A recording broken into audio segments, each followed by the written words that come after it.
At the age of 17, after having lived most of my life in an abusive situation with extended family, I conceived through incestuous rape.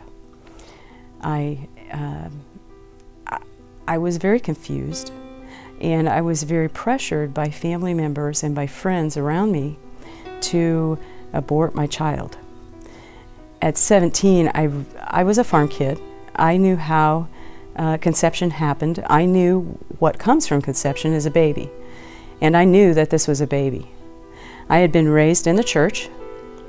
I was a born-again Christian, and I understood that this was a life, and I understood at 17 years old that I wasn't going to take that life. That life was important.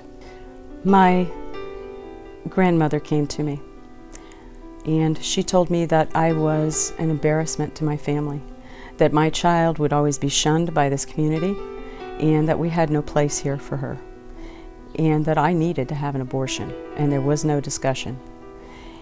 I was also told at that point in time, my grandmother said, if you don't abort this baby, I won't know you if I see you on the street. And so she didn't speak to me again.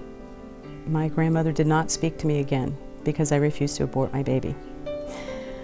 When I told my parents that I was expecting, they were unaware at that time who the father of the child was, and that it was a case of incestuous rape.